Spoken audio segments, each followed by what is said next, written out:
How you guys doing? We're talking about Xfinity at Darlington. Going to be a quick one here. When we look at when we look at the Xfinity series specifically, the question marks aren't up top. The question marks are all in the second to back half of the field. All that stuff is answered through the practice data. All that stuff is answered through where they qualify.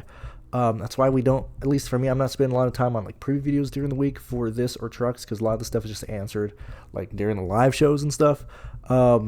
Like up top, hey, Larson's racing this weekend. He's really good at Darlington. Hey, Hamlin's in the 19 car. He's really good at Darlington, the Xfinity Series. Hey, people are going to bring up how Brandon Jones finishes well here at Darlington. Like, we know Austin Hill is probably going to be 4th or 5th all day. We know Creed is going to have a good car. Can he just keep it under him? Like, all that stuff, that's not... you don't even tell you that stuff. It's literally all about what the back half of the field is doing. And literally coming off of a pretty disastrous Daytona for a lot of these teams in the back, because all these teams spend so much at Daytona trying, understanding that they have pretty big upside of finishing well and things of that nature. Well, we end up just having a lot of the guys in the back wreck and completely destroy cars. Shout out to Cesar Bassarella for plowing into his own teammates. And so, like, yet again, Alpha Beta Prime is, like, coming in with some petty throwbacks. This ain't throwback weekend, boys. What are we doing? Well, why are all the good paint schemes wasted on guys who, like, don't finish races or do anything? 39 cars, raced for 38 spots. One guy's going to go home. Main stories to look at is, what does Timmy Hill and the 66 do? What are they bringing? It's Thursday right now, but not even at the track till late tomorrow. We'll worry about all this during practice and qualifying and stuff like that. I am very hesitant on looking at a lot of the people in these races. We'll quickly look at Darlington here, and we're coming off of a race to where quite a lot of people DNF'd. I understand that this isn't like a massive amount, but typically Darlington does one of two things. Okay, it really limits upside in terms of what people can do unless they completely just mess up qualifying. Like, we're not seeing like massive gains here. Okay, yes, like Hocevar, like that's expected. Gralla, Corey Heim, that's expected. Sam Hunt has a way faster car. Kligerman moving up clearly. But, like, for everybody who starts literally in the back of the field, like, you're going to pretty much be there. Highlights drivers who can actually drive. Brennan Jones, Matt Mills, they're going to take care of cars, things of that nature. Just real fast, as we go through in the spring race here, we had a lot of yellows, average green flag run of 7. This is the final race last year. Pretty much identical in terms of guys DNFing. We do have, even though we had so many yellows, we had a lot of people get lapped. Like, there is a huge difference in speed, which it's just like that more and more in Xfinity.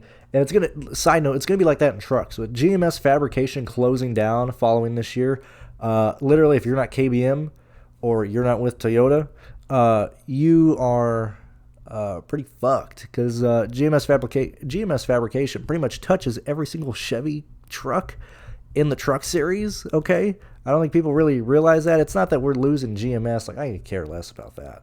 But, like, I foresee next year, once GMS sells off their current inventory of cars that they have, once those cars get used, gets wrecked, like midway next year, like April of next year, all the Chevy teams are just fucked. Like, you're going to be slow as shit because you're doing everything in-house. We're seeing that with Xfinity. Just like, look, man, back half of the field is going to be slow. We're going to at least have 10 cars that are just off pace, and not even wrecking, but like, look at how many guys, like, these guys are still laps down, despite with all these guys wrecking out. And shout out to, I've said this before, the new guy taking notes through this, like, kill yourself, dude. At least our old guy would tell us what guys were involved in these wrecks. This doesn't help anybody at all. Doesn't do anything. Spun turn 4. Who spun turn 4? Accident front straightaway. What happened to accident front straightaway? Come on. We'll look at laps led. Like, wow, it's Larson. Wow, it's Nemechek. Wow, Sam Mayer. Like, question marks are not up top entering this weekend. Like, even when you look at the qualifying order, Larson is going to be there. Denny Hamlin is going to, where are we at? Denny Hamlin is going to be there. Okay, going to be competing for the win. Nemechek is probably going to be a top 5 driver all day. As I said, Creed, can he keep it under him? Can he be there? Can he just finish the race? Finish the race, Creed's probably going to finish 6th. Hill's probably going to finish 5th. Like, this top half is not important. It's literally what all these losers back here are doing. As we continue to go through and look at how people finish, we get to the 2 races, or one of the races, the first race last year and then the last race in 2021, and we're not seeing as many yellows. Like, see this guy, good notes, 07, the SS Green Lake Racing guys involved in a wreck, all that stuff. This is what I like to see. We still have a lot of yellows, less people DNFing. However, we have a lot of people left on lead lap. Last green flag run is 2 laps. 2 laps. We're actually going to pretty deep overtime on this one. Because, actually, no, we finished in regulation here. That's shocking. I can't believe we finished at regulation. I know for a fact this one did not. So what, average green flag run, 12 laps. We end up going green, white, checkered, and then into overtime. And we still have quite a lot of people on this lead lap. 27 lead lap. A lot of guys trapped lap down. Not a lot of DNFs here.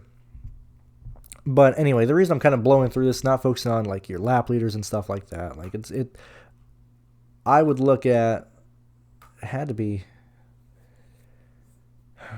this is the spring one, but I'm pretty sure it was last year. I got to find it. Pretty sure it was, it was the one right before the whole, Ross Chastain messed everything up. So Larson hasn't led. He ends up being not involved, but he didn't have track position literally all day. Throws it in the wall, can't do anything. Creed wall rides, can't do anything, but like the faster cars are there. Sorry, I'm kind of all over the place.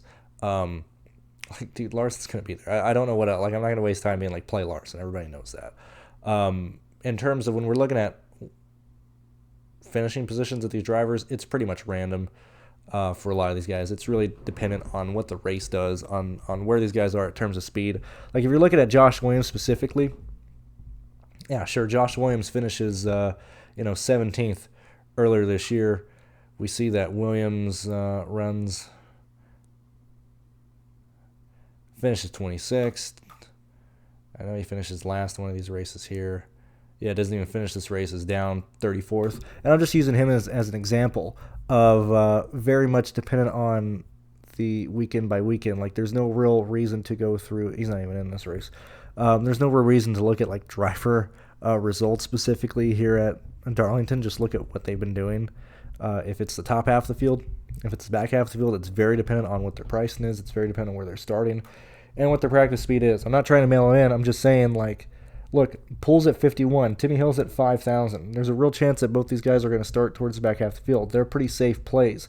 Matt Mills in the 53 is most likely either going to be the guy who misses the race or starts close to last. Matt Mills makes a lot of sense to play. Kyle Weatherman, $1,500, makes a lot of sense to play if he can pay it off. Gralla, 66. Corey Heim, pretty sure Corey's in the other Sam Hunt car. Where are we at? Yeah. Like, Corey Heim, Kaz Gralla, underpriced, like 7,000 for Corey Heim, 66 for Kaz Gralla. Like, those are the guys that we kind of want to focus on. Moffitt, 72. Specifically, if you're paying up for both Hamlin and Larson, leaves us $6,800 on average. The Sam Hunt guys make a lot of sense. Moffitt makes a lot of sense. Kligerman makes a lot of sense. If you want to pay up or for your security of your Austin Hill or Creed, leaves you $5,800 on average. Like, that. Why am I gonna waste time really paying attention to what Alfredo's gonna do when or entering this weekend when all this is gonna just be determined by projections on Saturday and stuff like that. That's really it. Not trying to be lazy, but come on, that's what it is. We're seeing it more and more for Xfinity. We're gonna see it more and more for truck. You have the top tier, which is it's just those guys competing, and then you have the 11th to 22nd guys who are going to be there, and then you have your back half of the field, which just works based on projections and stuff like that. So that's a quick look at Darlington. Nothing major, just a 10-minute look. We'll be live. I'll be live Saturday, going over projections, lineup, and stuff like that. So meet me there if you have any questions for Xfinity. Just leave them in the live show then, and I will see you guys Saturday.